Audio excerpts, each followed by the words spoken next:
사무엘상 1장 10절과 11절 말씀, 하나님께서 우리에게 주신 말씀을 우리 함께 읽겠습니다. 한나가 마음이 괴로워서 여호와께 기도하고 통곡하며 서원하여 이르되, 만군의 여호와여, 만일 주의 여종의 고통을 돌보시고 나를 기억하사 주의 여종을 잊지 아니하시고 주의 여종에게 아들을 주시면 내가 그의 평생에 그를 여호와께 드리고 삭도를 그의 머리에 대지 아니하겠나이다. 아멘. 작년에는 우리가 요한계시록을 1학기 때 공부했고 2학기 때는 레위기를 공부했습니다. 우리가 지금 수요 사경회를 시작해서 열심히 공부했는데 저와 함께 공부한 과목이 11과목입니다. 11과목이나 공부를 하고 이제 12과목째 사무엘 상하를 공부하게 됐습니다. 사무엘 상하는 분량이 굉장히 많습니다. 사무엘 상이 31장까지 있고 사무엘 하가 24장까지, 그래서 총 55장까지 있는 방대한 분량입니다. 작년에 우리가 레위기 말씀을 27장까지 공부했는데 17번에 걸쳐서 살펴봤고, 오늘 이번 학기 사무엘 상하 55장에 달하는 내용을 총 18번에 걸쳐서 살펴봐야 됩니다. 그러면 좀 바쁘게 분주하게 움직여야 되겠죠. 그리고 오늘 교재를 다 지금 가지고 계실 텐데 교재에 보면 진도가 자세히 잘 나와 있습니다. 그래서 그 다음 주 어떤 내용으로 공부하는지를 미리 한번 읽어보고 오시면 훨씬 더 이 자리에서 공부하는데 도움이 되리라 믿습니다. 자, 사무엘 상하를 왜 우리가 이 자리에서 공부하게 됐는가? 도대체 왜 이번 학기는 사무엘서를 공부하는가? 사실 이 서문에 제가 적어뒀는데 코로나 팬데믹 상황을 2년이 지나고 3년을 거치는데 저는 이 코로나 상황을 겪으면서 우리가 정말 광야 같은 인생을 살고 있구나, 그런 생각을 매일 합니다. 광야 하면 떠오르는 인물이 다윗이고, 다윗이 광야에서 성공한 사람이잖아요. 광야 훈련을 잘 받았기 때문에 하나님 마음에 합한 사람이 되고 하나님께서 귀하게 쓰시는 인생이 됐습니다. 광야는 어떤 이에게는 고통이지만 어떤 이에게는 축복입니다. 우리가 광야를 어떻게 접근하느냐에 따라서 이 접근법이 다른 상황에 따라서 훨씬 더 의미가 달라집니다. 이스라엘 백성들에게 광야는 하나님이 억지로 우리를 고생시키는 공간이었지만, 다윗에게 광야는 하나님을 만날 수 있는 역사적인 장소였습니다. 그래서 사무엘서에는 이 광야를 경험한 다윗 이야기가 아주 생생하게 나와 있습니다. 그래서 사무엘 상하를 공부하면서 오늘 이 시대에 우리에게 광야란 과연 어떤 의미인가, 이걸 함께 공부해 보려고 사무엘서를 택했습니다. 그리고 사무엘서는 제목이 사무엘서인데 사실 주인공은 사무엘이 아니고 다윗입니다. 그런데 주인공 다윗은 16장에 가서 그때 처음 등장합니다. 그래서 사무엘서를 보면 사무엘, 사울, 다윗 이야기, 그렇게 세 분 이야기가 나와 있습니다. 저자에 대해서도 여러 논란이 사실은 있습니다. 누가 썼느냐?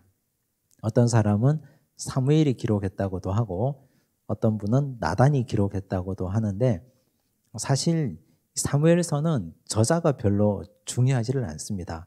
이 저자가 표현하고 나타내고자 하는 내용이 훨씬 더 중요한데, 사무엘서의 구조는 실패와 성공, 실패와 성공, 이게 반복됩니다. 무슨 말이냐? 엘리 제사장이 나오잖아요. 엘리 제사장은 실패한 제사장입니다. 그 다음 사무엘은 성공한 제사장이자 마지막 사사입니다. 사울이 나오죠. 사울은 실패한 왕입니다. 다윗이 나오죠. 다윗은 성공한 왕입니다. 그래서 이분법적으로 대비가 극명하게 나타나는데 실패와 성공, 실패와 성공. 그럼 우리는 사무엘서를 통해서 무엇을 느껴야 되는가? 뭘 깨달아야 되는가? 누구의 길을 따라가야 우리 인생은 성공할 수 있는가? 여기서 성공이라고 하는 건 세상이 주는 부귀, 영화 뭐 이런 유의 성공이 아니고 하나님 앞에서 인정받고 하나님께서 기뻐하시는 성공적인 인생이란 과연 그 정답이 어디에 있는가? 사무엘의 길과 그리고 다윗의 길을 살펴보면 성공적인 인생을 살 수 있습니다. 그래서 우리가 사무엘서를 통해서 광야를 공부하고 성공적인 인생의 답을 찾고, 이게 학습 목표입니다. 18주간 이 목표를 가지고 총 55장의 여정을 함께 달려가 보려고 합니다. 오늘은 1장에서 3장까지 내용인데 제목을 보시면 교재 6쪽에 있죠. 한나와 어린 사무엘 이렇게 되어 있습니다. 한나 아시죠? 사무엘의 어머니 한나는 굉장히 유명한 여인입니다. 한나의 인생에 대해서 한번 보겠습니다. 첫 번째 주제가 한나와 분인나 이렇게 되어 있고 1번 질문 사무엘의 가정에 대해서 말해 보십시오. 1장 1절을 제가 읽을게요. 에브라임 산지 라마다임 소빔에 에브라임 사람 엘가나라 하는 사람이 있었으니, 이제 우리는 공부를 하는 사람이니까 성경을 공부하는 방식으로 읽어야 됩니다. 에브라임 사람이라는 말을 한번 생각해 보셔야 돼요. 이 두 가지 방향으로 보셔야 되는데 에브라임 지파 사람인가? 아니면 에브라임에 사는 사람인가? 아니면 에브라임 지파 사람인데 에브라임에 사는 사람인가? 질문이 좀 묘하죠. 왜냐하면 왜 이런 질문을 드리느냐 하면 우리는 어차피 알고 있습니다. 엘가나와 한나를 통해서 사무엘이 태어났다는 걸. 사무엘은 나중에 제사장이 됩니다. 제사장이 될 수 있는 지파는 레위 지파밖에 없습니다. 자, 그런데 이 사무엘의 아버지 엘가나가 에브라임에 살았다 그랬어요. 그러면 에브라임 지파 사람이면 제사장이 될 수 있습니까? 없습니까? 없잖아요. 이걸 우리가 궁금한 걸 가지고 성경을 읽어야 된다는 뜻입니다. 그냥 읽을 때 사무엘 1장 1절을 읽으면서 에브라임 사람 엘가나 아무 생각 없이 읽으면 하나도 궁금하지 않아요. 그렇게 읽으면 성경을 겉핥기로 읽는 겁니다. 그래서 줄을 치고 이게 도대체 뭐지? 이 사람은 제사장인데 왜 아버지가 에브라임에 살았지? 하고 물음표를 찍어두고 물어보고 궁금하게 생각해야 됩니다. 자, 왜 그럴까요? 역대상 6장 16절과 28절을 보면 비밀이 나오죠. 한번 보십시오. 레위의 아들들은 게르손과 그핫과 무라리이며 28절에 사무엘의 아들들은 맏아들 요엘이요 다음은 아비아라. 제가 이걸 그냥 듬성듬성 두 절만 적어뒀는데요. 역대상 6장은 레위 지파의 족보 계보를 적어놓은 족보입니다. 역대상 6장은. 근데 거기 보면 사무엘 이야기가 나온다고요. 즉 사무엘의 집안이 레위 지파 자손임을 역대상 6장이 정확하게 기록해 두고 있습니다. 자, 그렇다면 사무엘 집안, 사무엘의 아버지 엘가나는 레위 사람이에요. 그런데 왜 에브라임 산지에 살고 있을까? 이건 우리가 이미 구약을 공부했기 때문에 잘 알고 있습니다. 이스라엘 백성들이 가나안 땅에 들어와서 땅 분배를 받을 때 하나님께서 12지파에게 땅을 나눠주셨어요. 근데 거기 12지파라 하면 요셉 지파가 두 지파로 나뉘어집니다. 에브라임 지파와 므낫세 지파. 지금 이거 제가 하는 말을 마치 방언처럼 그렇게 그냥 듣고 계신다면 이건 제가 어찌 할 바를 모르겠습니다. 그럼 구약 공부부터 다시 하셔야 됩니다. 자, 요셉 지파는 므낫세 지파와 에브라임 지파. 그래서 12지파가 되고 레위 지파는 땅 분배를 안 했어요. 왜 안 했습니까? 레위 지파는 48개 성읍으로 다 분산 배치했습니다. 전부 다. 왜요? 그들에게 의무를 주셨잖아요. 세 가지 의무. 첫째 예배, 두 번째 신앙교육, 세 번째 재판. 그래서 하나님은 가나안 땅 정복 후에 왕을 세우지 않고 레위 지파를 통해서 율법으로 가나안 땅 전체를 통치하기를 원하셨습니다. 그러면 여기 엘가나의 집안은 가나안 땅 정복하고 정착 후에 에브라임 산지를 분배받는 레위 지파라는 뜻입니다. 자, 이해가 되시죠? 이 사람은 레위 지파이지 에브라임 지파 사람이 아니에요. 그래서 그 아들 사무엘이 제사장이 될 수 있었습니다. 자, 이제 혈통을 우리가 증명을 했고 2절을 한번 볼게요. 그에게 두 아내가 있었으니. 우리 여기에서 그냥 넘어가면 됩니까? 아니, 제사장인데 아내가 둘 있다고 그랬어요. 이걸 우리가 어떻게 이해해야 됩니까?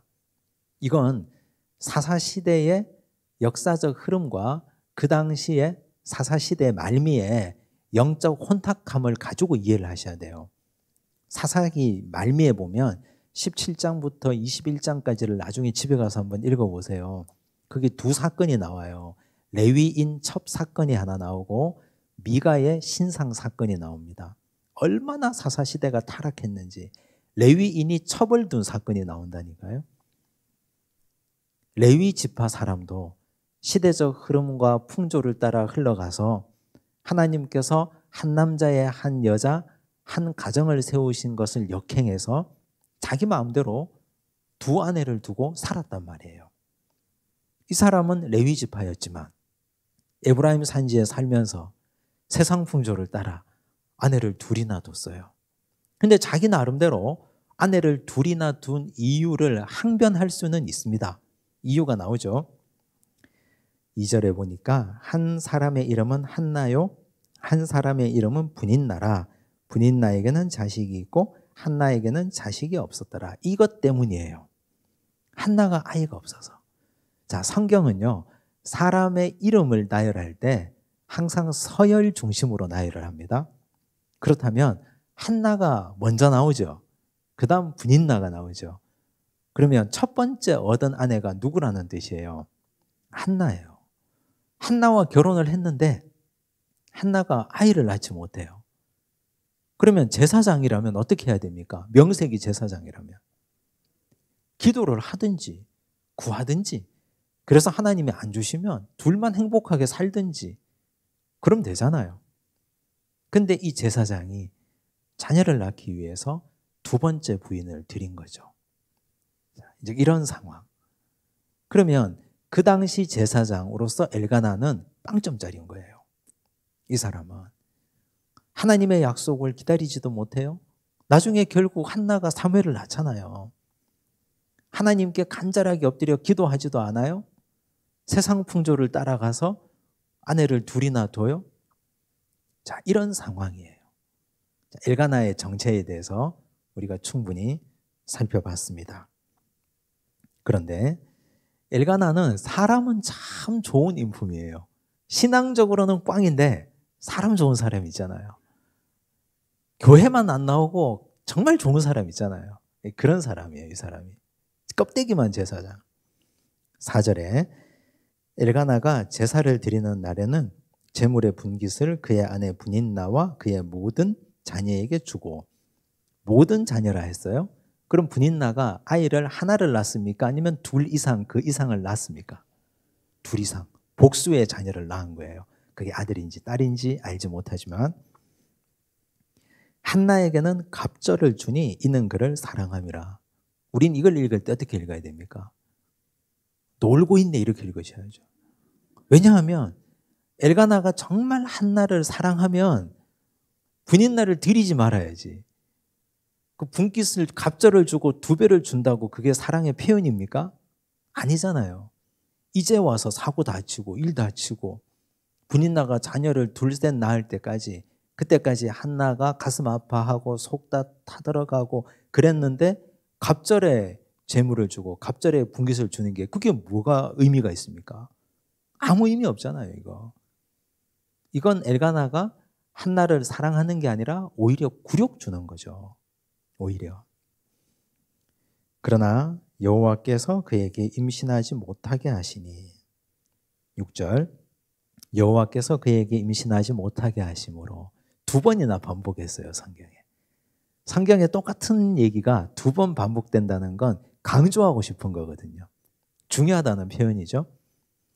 자, 우린 여기서 여호와께서 왜 한나에게 임신을 못하게 하셨을까? 왜라는 질문을 하게 돼요. 그런데 성경의 표현을 우리가 잘 이해를 하셔야 됩니다. 즉, 이 표현은 이 문제의 해결은 누구에게 있다? 하나님께 있다는 걸 강조하고 싶은 거예요. 우리 인생에 일어나는 모든 문제의 해결책은 그 열쇠와 해결책의 키는 하나님께 있는 거예요. 사람에게 있는 게 아니고. 하나님께서 임신하지 못하게 하셨다? 그럼 누구에게 엎드려야 됩니까? 하나님께 엎드려야 되는 거죠. 우리 인생에 일어나는 문제, 생명은 여호와께 달린 거잖아요. 그래서 이 문제는 남편 쥐어 뜯어도 해결되는 문제가 아니고, 자책해도 해결되는 문제가 아니고, 집 나가도 해결되는 문제가 아니고, 그냥 하나님께 엎드려 해결할 수밖에 없다는 걸 하나님께서 이 말씀에서 두 번이나 반복하면서 강조하시는 거예요. 그의 적수인 분인나가 그를 심히 격분하게 하여 괴롭게 하더라. 왜요? 분인나는 자녀를 여럿 낳았어요. 근데 남편의 사랑이 누구에게 집중돼요? 한나에게. 열받는 것이죠, 분인나는. 그러니까 이 남편이 바보 같다는 거예요. 갑절에 분깃을 주고 갑절에 재물을 주는 게 한나에게 전혀 유익하지 않은 거죠. 오히려 바보 같고 미련한 거죠. 정말 사랑하면 분인나를 들이지 말았어야지. 자, 자녀가 없는 한나는 이 문제를 어떻게 해결하려 합니까? 7절, 매년 한나가 여호와의 집에 올라갈 때마다 남편이 그같이 하며, 그같이 한다는 말이 뭐예요? 재물을 2배나 주는 거죠. 재물을 2배나. 자, 하나님께 올라가서 분깃을 나눠 먹는 거는 화목제밖에 없어요. 나머지 재물은 다 하나님께 태워드리고 그러는데, 제사장에게 드리고 하는데 자기들끼리 다 먹을 수 있는 건 화목제예요. 화목제는 잔치잖아요. 잔치의 예물, 고기 덩어리를 한나에게 2배를 주는 거예요. 매년 똑같이 하는 거죠. 그럼 매년 그렇게 하면 매년 분인나가 한나를 어떻게 합니까? 열받게 하고 격동시키는 거죠. 분인나가 그를 격분시키므로 그가 울고 먹지 아니하니. 엘가나가 또 바보 같은 소리 합니다. 그 다음 그의 남편 엘가나가 그에게 이르되 한나여 어찌하여 울며 어찌하여 먹지 아니하며 어찌하여 그대의 마음이 슬프냐? 내가 그대에게 10아들보다 낫지 아니하냐 하니라. 너 때문에 먹지 않고 너 때문에 울지 않고 너 때문에 내가 지금 들었는데, 이렇게 말하고 싶은 거죠. 사실 이걸 말이라고 하는지 모르겠어요. 엘가나가. 저도 여자를 잘 모르지만 참 엘가나도 정신없는 소리 하는 거죠. 지금 어찌하여 3번이나 이렇게 얘기하는데, 사실 이 모든 문제의 근원은 엘가나에게 있는 거예요. 이 문제의 근원은 하나님이 말씀하셨잖아요. 하나님께서 태를 닫으시고 열지 않으셨다. 결국 생명의 문제는 하나님이 해결하시는 건데, 엘가나가 인간적으로 해결하려고 하니까 가정의 불화와 문제가 생길 수밖에 없는 거죠. 자, 오늘 우리가 공부할 것 중에 제일 중요한 구절이 그 다음 10절과 11절에 나와요. 10절 함께 읽겠습니다. 시작. 한나가 마음이 괴로워서 여호와께 기도하고 통곡하며. 자, 마음이 괴로워서 하고 그 뒤를 우리 손으로 살짝 한번 가려보세요. 보통 일반적으로 이런 상황에 마음이 괴로우면 어떻게 합니까? 오늘 울적하니까 술이나 한잔할까? 오늘 울적하니까 친구를 만날까? 오늘 마음이 괴롭고 열받으니까 분인나 머리끄댕이 한번 잡고 뒹굴까? 남편 옷을 한번 갈기갈기 찢어 놓을까? 뭐 그렇게 하잖아요, 보통. 보통 그렇게 하지 않습니까? 다 아닌 척하고 계시지 마시고 그렇게 하잖아요. 근데 한나는 마음이 괴롭고 또 울적하고 힘드니까 여호와께 기도하고 통곡했어요. 여기서 정말 중요한 기도의 원리가 나오는데, 기도는 방향이에요. 방향. 사람에게 공격받잖아요. 사람에게 상처받잖아요. 사람이 나를 힘들게 하잖아요. 그러면 일반적으로 그 사람에게 나는 10배, 20배, 몇 배를 더 쏟아부어야 시원해진다고 느껴요. 그렇게 해보셨죠? 시원해지던가요? 그렇게 해보니까 속 시원하고 확 풀리고 날아갈 때 기쁘고 행복하고 막 그렇던가요? 절대 그렇지 않아요. 마음이 괴롭고 힘들어서 사람 붙들고 내 감정 다 쏟아내고 할 말 다 하고 머리끄댕이 붙잡고 뒹굴어도 하나도 행복하지 않습니다. 오히려 자괴감만 들죠. 내가 이거밖에 안 되나? 그러면서 더 깊은 수렁으로 더 깊은 수렁으로 빠지는 거죠. 그래서 사탄은 계속 우리 앞에서 깐죽거리는 거예요. 그렇게 하라고. 자꾸 미끼를 던지고. 그래서 우리가 영적으로 자꾸 침체하고 하나님 앞에 나오지 못하게. 근데 기도는 이럴 때 과감하게 등을 돌리고 이럴 때 과감하게 하나님께 엎드려 구하는 거. 그게 기도예요. 거기서부터 우리의 영혼이 살아나고 문제가 해결됩니다. 방향을 돌리지 않으면 어떤 일도 일어나지 않습니다. 방향을 사람을 향하여 내가 쏘기 시작하면 그때부터 전쟁이에요. 가정이 남아나겠습니까? 이 가정이? 그때부터는 심각한 일이 벌어져요. 나도 죽고 너도 죽고 다 죽는 거죠. 전부 다. 너무너무 불행한 일이 벌어지는 거죠. 그러니까 한나가 정말 훌륭한 사람이에요. 이런 상황에서 한나는 방향을 돌려 하나님께 기도했으니까. 서원도 합니다. 너무 억울하니까, 너무 간절하니까 서원하는 거예요. 화목제 중에 지금 화목제 드리러 왔잖아요. 화목제 드리러 올라와서 화목제 중에 3가지 있잖아요. 우리 레위기 배웠죠. 감사제, 자원제, 서원제. 서원하는 거예요. 만군의 여호와여, 만일 주의 여종의 고통을 돌보시고 나를 기억하사 주의 여종을 잊지 아니하시고 주의 여종에게 아들을 주시면 내가 그의 평생의 그를 여호와께 드리고 삭도를 그의 머리에 대지 아니하겠나이다. 서원을 한 건데 나실인의 서원을 했어요. 레위기에서 공부했는데 나실인은 2종류가 있다 했어요. 첫째는 평생을 드리는, 두 번째는 한정된 기간을 드리는. 지금 여기 한나는 평생을 하나님께 드리겠다고 서원했어요. 너무 간절하니까. 방향을 돌려 하나님께 기도하고 서원으로 자신의 마음을 온전히 고백하고 아뢰는 거예요. 자, 근데 이렇게 한 장소가 어디냐? 지금 이곳이 어디냐? 3절에 보니까 이 사람이 매년 자기 성읍에서 나와서 실로에 올라가서 실로. 지도 한번 봅시다. 지도 보시면 실로가 있는데요. 자, 여기 실로 빨갛게 표시된 거 보이시죠? 근데 거기 아래에 보면 예루살렘이 사실 보여야 돼요. 근데 잘 안 보일 텐데 예루살렘에서 실로까지 약 32km 정도 북쪽이에요. 그러면 실로는 지금 실로 옆에 보니까 에브라임이라고 보이죠. 에브라임 지경 안에 실로가 있고 이 실로는 이스라엘 백성들이 출애굽해서 가나안 땅에 정착하고 난 이후에 성막을 모셨던 곳이에요. 성막이 있었던 곳. 그러면 성막을 지키는 분이 누굽니까? 대제사장 아닙니까? 엘리는 실로에 있는 대제사장을 지키는 성막을 지키는 대제사장이었어요. 그런데 그 대제사장의 가족을 3절에서 설명을 하는데요.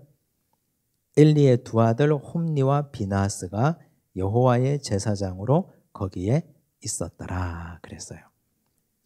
자, 매년 실로에 올라가서 예배를 드렸고 거기에는 엘리와 2 아들 홈니, 비나스가 제사장으로 있었고 대제사장은 엘리였습니다. 그런데 엘리는 어떤 인간이냐? 자, 그 밑에 이제 나오죠. 12절. 그가 여호와 앞에 오래 기도하는 동안에 누가? 한나가 엘리가 그의 입을 주목한 적. 입은 왜 주목해요? 성도가 기도하면 뒤에서 중보기도 해주면 되지. 대제사장이. 한나가 속으로 말하매 입술만 움직이고 음성은 들리지 아니하므로 여기서 알 수 있는 중요한 기도의 또 다른 법칙이요. 하나님은 우리의 신음에도 응답하는 분이에요. 입으로만 말했잖아요. 속으로만 말했잖아요. 외치지 않았잖아요. 주여 삼창 했습니까 지금? 한나가 막 뜨겁게 기도하고 큰 소리로 외쳤습니까? 사실은 우리가 기도할 때 주여 삼창도 하고 큰 소리로 부르짖기도 하고 그렇게 기도하잖아요. 근데 하나님은 그렇게 해도 들으시고 신음에도 응답하시고 이렇게 기도해도 들으시고 전심으로 기도하기만 하면 하나님은 다 들으시는 분이에요. 하나님이 귀가 먹어서 못 듣는 분이 아니고 우리가 전심으로 기도하지 않으니까 안 들으시는 거죠. 그래서 지금 한나는 속으로만, 마음으로만 기도하는데 입술만 움직이는데 하나님은 그 기도를 딱 들으셨다는 얘기죠. 근데 엘리는 어떻게 이해합니까? 그가 취한 줄로 생각한지라. 엘리가 그에게 이르되 내가 언제까지 취하여 있겠느냐? 포도주를 끊으라 하니 언제 봤다고? 언제 봤다고? 자, 이게 참 시험거리인데요. 사실 교회 은혜 받으러 오잖아요, 우리가. 예배드리고 은혜 받고 봉사하고 은혜 받고 기쁨을 누리려고 오는데 참 되지도 않은 것들 때문에 우린 그렇게 표현하잖아요. 옆에 있는 사람들 때문에, 성도들 때문에 내가 상처를 받는다고요.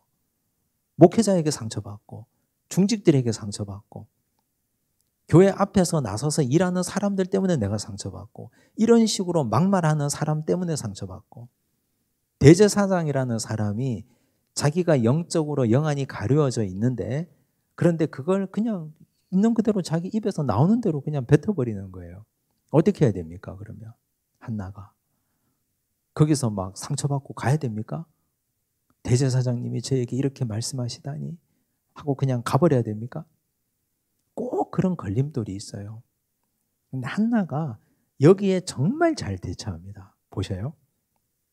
15절 한나가 대답하여 이르되 내 주여 그렇지 아니하니이다. 단호하게 얘기하죠. 아니니까. 나는 마음이 슬픈 여자라 포도주나 독주를 마신 것이 아니요 여호와 앞에 내 심정을 통한 것뿐이오니 당신의 여종을 악한 여자로 여기지 마옵소서. 내가 지금까지 말한 것은 나의 원통함과 격분됨이 많기 때문이니이다 하는지라. 당당하죠. 자, 문제가 있을 때 방향을 바꾸어서 하나님께 기도했고 사람과 오해가 생길 때 그 오해를 풀고 기도함으로 나아가고 나는 저 사람 때문에 교회 안 나가. 나는 저 인간 때문에 꼴 보기 싫어서 예배 안 드리고 봉사도 안 하고 다 때려치우고 자기만 손해줘. 항상 걸림돌과 시험거리가 우리 앞에 있어요. 수로보니게 여인이 귀신 들린 딸을 데리고 주님 앞에 나왔을 때 우리 주님이 의도적으로 말씀하잖아요. 자녀의 떡을 취하여 개들에게 던짐이 마땅치 아니하니. 그때 수로보니게 여인이 저를 개 취급하십니까? 하고 확 삐쳐서 가지 않고 주님께 말하잖아요. 개들도 아이들이 상위에서 먹는 부스러기를 먹는다고. 그렇게 얘기하잖아요. 회당장 야유로 자기 딸이 죽게 돼서 딸을 고쳐달라고 주님께 갔는데 주님이 길 가다가 12해를 혈류증으로 앓던 여인을 만나서 거기서 지체하다가 딸이 죽었잖아요. 예수님이 말씀하시잖아요. 두려워 말고 믿기만 하라. 그 말씀 믿고 가잖아요. 항상 우리가 정말 중요한 기도 응답을 받기 전에 이런 시험거리가 와요. 걸림돌이 온다니까요. 문제들이 생겨요. 특히 넘어갈 수 없는 것처럼 보이는 사람으로 인한 시험. 이 대제사장으로 인한 시험이잖아요. 이 대제사장에게 감히 뭐 멱살 잡으려고 하겠습니까? 어떻게 하겠습니까? 힘없는 한 여인이. 그런데 당당하게 아니라고 얘기해요. 오해를 풀어요. 하나님께 기도하는데 이 걸림돌 정도는 넘어가야죠. 자기 기도가 간절한데 거기서 넘어지면 되겠습니까?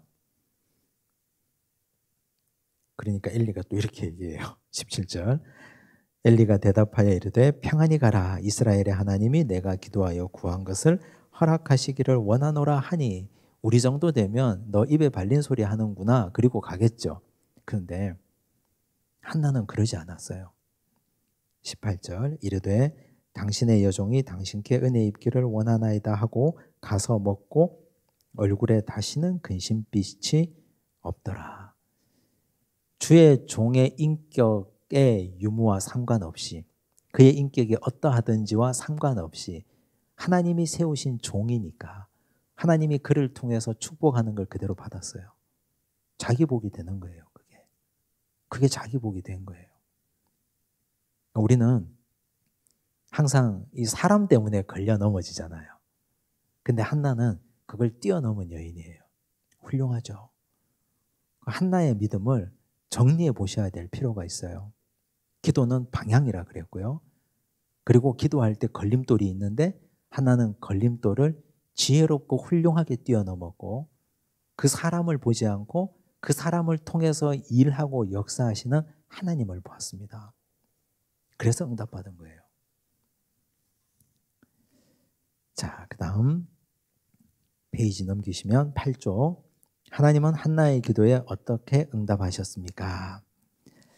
그들이 아침에 일찍 일어나 여호와 앞에 경배하고 돌아가 라마의 자기 집에 이르니라. 엘가나가 그의 아내 한나와 동침하며 여호와께서 그를 생각하신지라. 성경에 이런 표현이 간혹 나오거든요. 창세기 30장 22절에도 이 표현이 나왔는데 한번 함께 읽어볼게요. 하나님이 라헬을 생각하신지라. 하나님이 그의 소원을 들으시고 그의 태를 여셨으므로. 하나님이 레아에게만 아들을 집중적으로 주셨잖아요. 라헬이 약올라 죽어요. 그러다가 포기할 때쯤 되니까 하나님이 라헬을 생각하셨어요. 하나님이 생각하셨다는 뜻은 이제 은혜를 베푸셨다, 이런 뜻이죠. 한나가 임신하고 때가 이름에 아들을 낳아 사무엘이라 이름하였으니 이는 내가 여호와께 그를 구하였다 함이더라. 사무엘의 이름의 뜻이 구하다라는 뜻이거든요. 하나님께 구하다. 자, 그래서 얻었어요.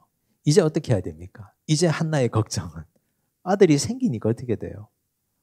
이놈을 바쳐야 되잖아요. 서원을 했는데 간절하게. 근데 한나는 기도 후에 서원도 철두철미하게 지킵니다. 보세요. 1장 24절. 젖을 후에 그를 데리고 올라갈세. 젖을 후 몇 살쯤 됐을까요? 제가 어릴 때 4살까지 젖 먹었대요. 제가. 근데 아무리 오래 먹어도 서너 살쯤 되겠죠. 옛날에 애들이. 그러면 서너 살쯤 됐다 치고 그런 꼬맹이를 4살짜리 아들이 얼마나 이쁘고 귀합니까? 근데 걔를 떼서 성전에 올려보낸 거예요. 1장 27절 28절. 이 아이를 위하여 내가 기도하였더니 내가 구하여 기도한 바를 여호와께서 내게 허락하신지라. 그러므로 나도 그를 여호와께 드리되 그의 평생을 여호와께 드리나이다 하고 그가 거기서 여호와께 경배하니라. 우리 지난번에 레위기 공부할 때 서원을 공부했어요. 마지막 시간에. 근데 서원은 아내가 서원한 걸 남편이 물을 수 있어요. 아내가 서원한 걸. 그리고 딸이 서원한 걸 아버지가 물을 수 있습니다. 그리고 서원을 물으는 값을 지불하면 돼요. 그런데 지금 여기 한나가 서원한 걸 엘가나가 물으질 않아요. 서원한 걸 그대로 지켜요. 이걸 지켰다는 것은 상위법, 신명기 법전을 정확하게 알고 이해하고 있다는 뜻이에요. 신명기 23장 21절에서 23절입니다. 교재가 잘못됐는데요. 화면 보시면 제가 읽어볼게요. 내 하나님 여호와께 서원하거든 갚기를 더디하지 말라. 내 하나님 여호와께서 반드시 그것을 내게 요구하시리니 더디면 그것이 내게 죄가 될 것이라. 내가 서원하지 아니하였으면 무죄하리라. 그러나 내 입으로 말한 것은 그대로 실행하도록 유의하라. 무릇 자원한 예물은 내 하나님 여호와께 내가 서원하여 입으로 언약한 대로 행할지니라. 서원을 속히 지키라는 의미잖아요. 한나는 이 말씀 그대로 서원을 행합니다. 사실 쉽지 않죠. 어려운 일이죠. 그런데 서원을 그대로 행했어요. 자, 그대로 서원을 행하고 한나가 이 상황을 하나님께 찬양으로, 기도로, 기도이지만 찬양이고 찬양이지만 기도로 자신의 마음을, 솔직한 심정을 고백하는 노래를 올려드립니다. 교재 9쪽에 사무엘상 2장 1절에서 3절, 1절을 보십시오. 한나가 기도하여 이르되 내 마음이 여호와로 말미암아 즐거워하여. 이거 너무 중요하죠. 줄 쳐놓으셔야 돼요. 내 마음이 여호와로 말미암아 즐거워하여. 두 가지가 중요하죠. 왜? 지금 한나가 아이를 낳았잖아요. 내 마음이 사무엘로 말미암아 즐거워하여가 아니라 내 마음이 여호와로 말미암아 즐거워하여. 그리고 지금 한나가 아이를 하나님께 드렸잖아요. 그러면 슬플 거잖아요. 그런데 한나는 진심으로 기쁨을 표현하고 있어요. 또 내 뿔이 여호와로 말미암아 높아졌으며, 뿔은 자존심이잖아요. 나의 영광, 자존심. 내 영광이, 내 자존심이 아들을 낳아서 높아졌으며가 아니라 내 영광, 내 자존심이 하나님으로 말미암아 높아졌습니다. 내 입이 내 원수들을 향하여 크게 열렸으니 이는 내가 주의 구원으로 말미암아 기뻐함이니이다. 원수들을 향하여 크게 열렸다. 내가 주의 구원으로 말미암아 기뻐한다. 아들을 낳아서 기뻐하는 게 아니고요. 주의 구원으로 말미암아 기뻐한다. 한나가 여기서 훌륭한 점은요, 복의 출처를 정확하게 한 거예요. 우리가 실패하는 게 뭡니까? 복에 매몰되기 때문이에요. 돈을 많이 벌면 돈에 묻혀버리고요. 하나님이 자녀의 복을 주시면 자녀에게 묻혀버리고, 건강의 복을 주시면 건강에 묻혀버리고, 복에 묻혀버리면 복을 준 분이 뭐가 됩니까? 아브라함이 그랬잖아요. 이스마엘에게 묻혀버리고 이삭에게 묻혀버리고, 그러니 하나님이 이스마엘 끊어내라 하고 이삭을 바치라 하잖아요. 근데 한나는 복의 출처이신 하나님을 기억하고 높여드린 거예요. 그래서 기도는 무엇으로 완성이 됩니까? 기도가 완성되는 건 기도 응답 받은 후에 고백으로 완성되는 거예요. 우리는 기도 응답 받으면 끝이라고 생각하죠. 아니에요. 기도 응답 받고 기도가 내 소원대로 이루어지고 응답 받고 나서 그 다음에 태도가 그 다음 하나님과 그의 관계를 결정하는 겁니다. 한나는 완벽했습니다. 이 부분이. 어느 것 하나 진짜 뺄 것이 없을 정도로 완벽했습니다. 많은 사람들이 요까지는 잘 하는데 응답받고 나서 무너지거든요. 한나는 응답받은 후에도 초심을 지키고 서원한 그대로 갚고 하나님의 이름을 찬양하고 높여드리고, 얼마나 훌륭한지 몰라요. 3절, 심히 교만한 말을 다시 하지 말 것이며 오만한 말을 너희의 입에서 내지 말지어다. 분인 날을 향해서 하는 말이죠. 여호와는 지식의 하나님이시라 행동을 달아보시느니라. 다 알고 계신다는 뜻이에요. 6절과 7절, 여호와는 죽이기도 하시고 살리기도 하시며 수월에 내리기도 하시고 거기에서 올리기도 하시는도다. 여호와는 가난하게도 하시고 부하게도 하시며 낮추기도 하시고 높이기도 하시는도다. 하나님이 나를 낮추기도 하시고 자녀를 주셔서 높이기도 하시고, 복의 근원은, 출처는 하나님이시다. 이 위대하고 놀라운 고백이 우리의 고백이 되셔야 돼요. 자, 그런데 문제는 이제 한나와 엘가나가 아들 사무엘을 성전에 성막에 올려드렸는데, 근데 그 집에 천하의 유명한 불량배가 둘이 있었네요.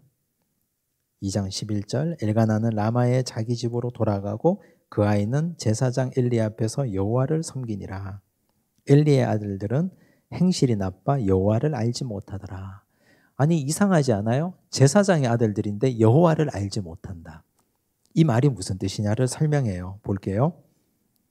그 제사장들이 백성에게 행하는 관습은 이러하니 곧 어떤 사람이 제사를 드리고 그 고기를 삶을 때에 제사장의 사환이 손에 3살 갈고리를 가지고 와서 그것으로 냄비에나 솥에나 큰 솥에나 가마에 찔러 넣어 갈고리에 걸려 나오는 것은 제사장이 자기 것으로 가지되 실로에서 그곳에 온 모든 이스라엘 사람에게 이같이 할 뿐 아니라 기름을 태우기 전에도 제사장의 사환이 와서 제사 드리는 사람에게 이르기를 제사장에게 구워드릴 고기를 내라. 그가 내게 삶은 고기를 원하지 아니하고 날 것을 원하신다 하다가 그 사람이 이르기를 반드시 먼저 기름을 태운 후에 내 마음에 원하는 대로 가지라 하면 그가 말하기를 아니라 지금 내게 내라. 그렇지 아니하면 내가 억지로 빼앗으리라 하였으니, 이런 식의 분탕질을, 예배를 경홀히 하고 멸시하는 행동을 한 거예요. 이 소년들의 죄가 여호와 앞에 심히 크면 그들이 여호와의 제사를 멸시함이었더라. 성전에서 나고 자랐어요. 아버지가 대제사장이에요. 신앙교육이 엉망이니까 이따위로 자라는 거죠. 아버지가 그 아이들을 나무라거나 한번 호되게 책망하지 않은 거예요.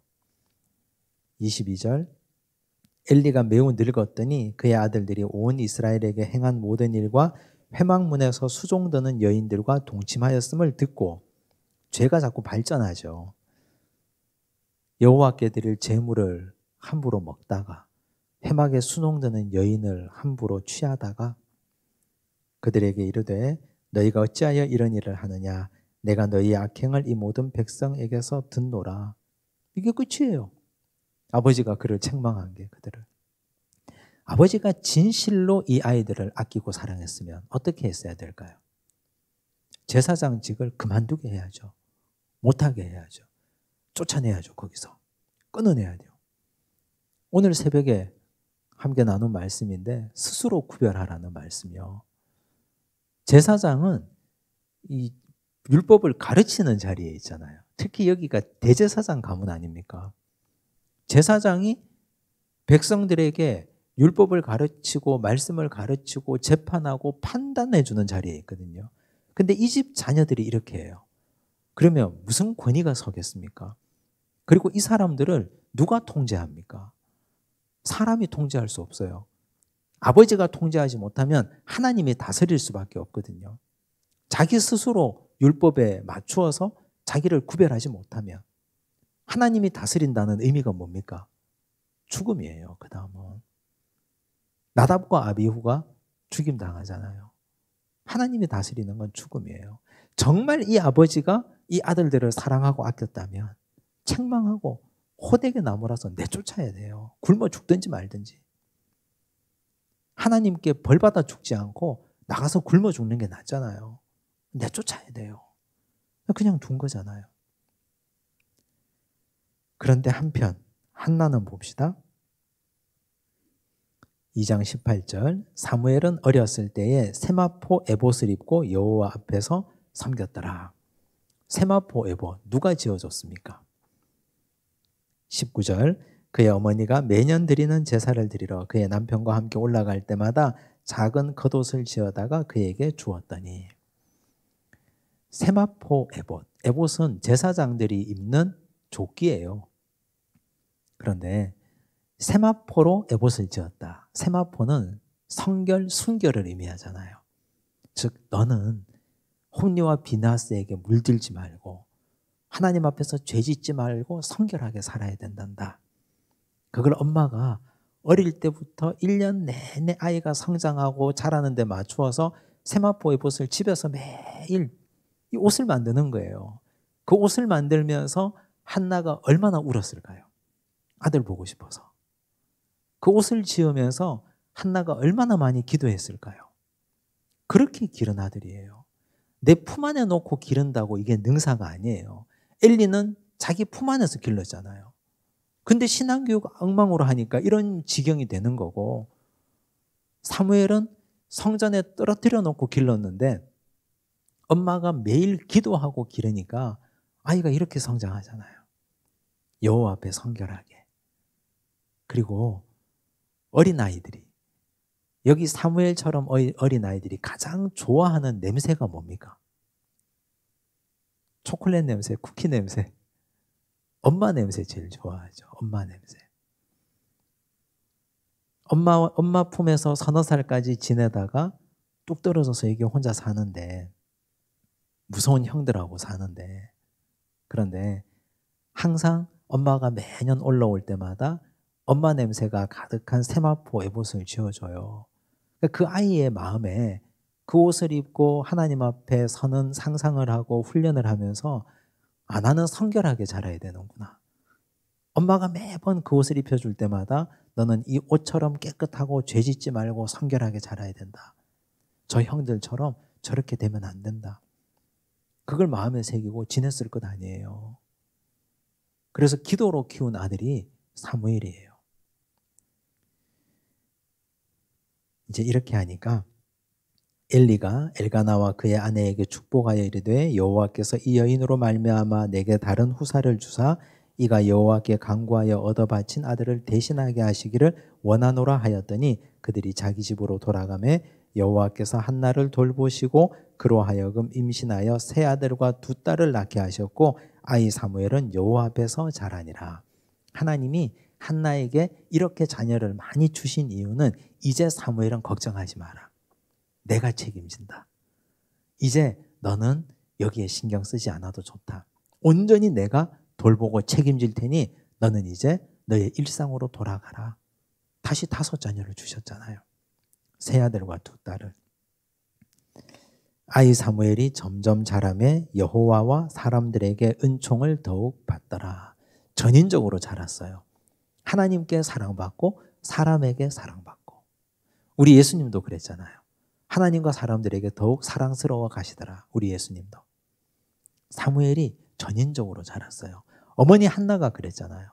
기도할 때 하나님을 향하여 기도했고 기도에 걸림돌이 있을 때 대제사장이지만 담대하게 아니라고 표현하고 얘기했고, 전인적이라는 건 영적으로 육적으로 하나님과의 관계도 사람과의 관계도 원만한 걸 말하는 거거든요.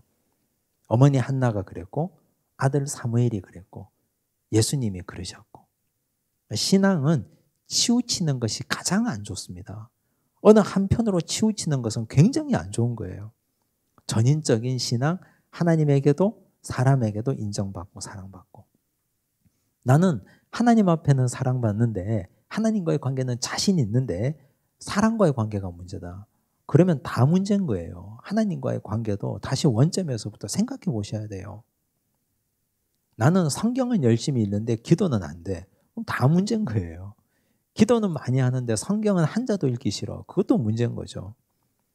이것도 하고 저것도 하고 전인적으로 가셔야 돼요. 자, 이제 하나님의 사람이 엘리를 찾아와서 직설적으로 예언을 합니다. 책망이자 예언입니다.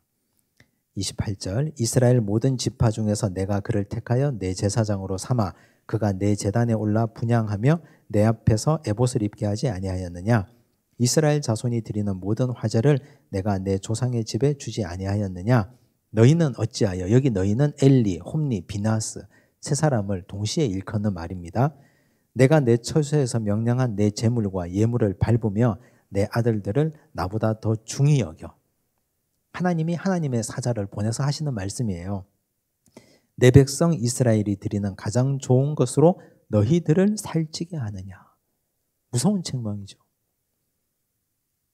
나보다 아들을 더 귀하게 여기고 이스라엘 백성들이 드리는 가장 귀한 제물로 너희 자식들을 살찌게 하느냐. 그러므로 이스라엘의 하나님 나 여호와가 말하노라. 내가 전에 내 집과 내 조상의 집이 내 앞에 영원히 행하리라 하였으나 이제 나 여호와가 말하노니 결단코 그렇게 하지 아니하리라. 여기서 중요하죠. 나를 존중히 여기는 자를 내가 존중히 여기고 나를 멸시하는 자를 내가 경멸하리라. 하나님께서 제사장 가문에 내리신 징벌입니다. 하나님은 특별히 리더십에 있는 사람들에게 엄격하셨습니다. 모세가 가나안 땅에 못 들어갔죠. 나답과 아비후가 불에 타 죽었죠. 제사장에게는 하나님이 권한도 그만큼 주셨거든요. 노동하지 않잖아요. 땀 흘리지 않잖아요. 그런데 잘 먹고 잘 살아요. 앞가슴살 매일 먹고요. 오른쪽 뒷다리가 맨날 제사장 거예요. 근데 그게 부족해서 삶은 고기 말고 구운 고기 먹게 날것을 갖고 와라. 이게 말입니까? 뭡니까? 그런 아들들을 책망하지 않고 나무라지 않은 엘리. 하나님이 책망하고 가문을 멸문지화로 삼겠다고 하신 거죠. 무서운 책망이 이어지죠. 31절 보라 내가 내 팔과 내 조상의 집 팔을 끊어 내 집에 노인이 하나도 없게 하는 날이 이를지라. 34절 내 2 아들 홈리와 비나스가 한날에 죽으리니 그들이 당할 그 일이 내게 표징이 되리라. 내가 나를 위하여 충실한 제사장을 일으키리니 그 사람은 내 마음 내 뜻대로 행할 것이라. 누굽니까 이 사람이? 사무엘이죠. 내가 그를 위하여 견고한 집을 세우리니 그가 나의 기름 부음을 받은 자 앞에서 영구히 행하리라. 기름 부음을 받은 자는 누굽니까? 다윗이죠. 그렇죠. 하나님이 이렇게 하나님의 사람을 보내서 책망하시고 예언하셨습니다. 이걸로 끝이에요. 더 이상 타협이 없습니다. 자, 이제 사무엘을 부르셔요. 사무엘상 3장 1절 아이 사무엘이 엘리 앞에서 여호와를 섬길 때에는 여호와의 말씀이 희귀하여 이상이 흔히 보이지 않았더라. 이 본문은 우리가 많이 공부했죠. 그죠? 엘리의 눈이 점점 어두워가서 잘 보지 못하는 그때에 그가 자기 처소에 누웠고 하나님의 등불은 아직 꺼지지 아니하였으며 사무엘은 하나님의 궤에 있는 여호와의 전안에 누웠더니 성소에서 절대로 꺼지면 안 되는 게 하나님의 등불이잖아요. 하나님의 등불, 하나님은 빛이시니까 성도들이 와서 기도하는데 하나님의 등불은 꺼지면 안 돼요. 그래서 제사장이 그 일을 해야 되는 거죠. 홈리가 하겠습니까? 비나스가 하겠습니까? 그놈들이 안 하죠. 늙은 아버지가 하겠습니까? 아버지는 늙어서 처소에서 누워서 주무시고 계시고 그 일을 누가 하고 있는 거예요? 사무엘이 하는 거예요.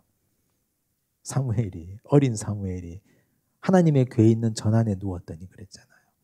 사무엘은 기도하는 사람이었어요. 그래서 어릴 때부터 아무도 안 하니까 아무도 안 하는데 진짜 책임 맡은 대제사장 가문의 사람들은 안 하는데 자기가 하는 거예요. 그래서요, 하나님의 일은 사람 없다고 안 되는 법이 없어요. 결단코. 누가 나 못해, 내가 안 하면 누가 할 거야 이러면 사무엘 같은 사람을 하나님이 세우신다니까요. 이런 작고 연약한 한 사람을 통해서 하나님은 하나님의 전에 등불을 밝히시고 기도하게 하시고 하나님 나라를 세워가시고 이끌어가시고 인도해 가셔요. 이게 하나님의 역사고 하나님의 일하시는 방식입니다. 그래서 하나님이 나에게 일할 거리를 주실 때 열심히 하셔야 돼요. 그때 나중에 가서 교만한 자리에 있다가 나 아니면 누가 할 거야 하다가 나 아니라도 할 사람이 많은 걸 목격하고 슬피 울게 될 때가 올 수도 있어요. 열심히 하셔야 돼요. 그래서 맡은 책임, 소임 성실히 감당하셔야 됩니다. 하나님이 사무엘을 불러요. 4절 여호와께서 사무엘을 부르시는지라 그가 대답하되 내가 여기 있나이다 하고 이때 사무엘은 하나님께 대답한 게 아니에요.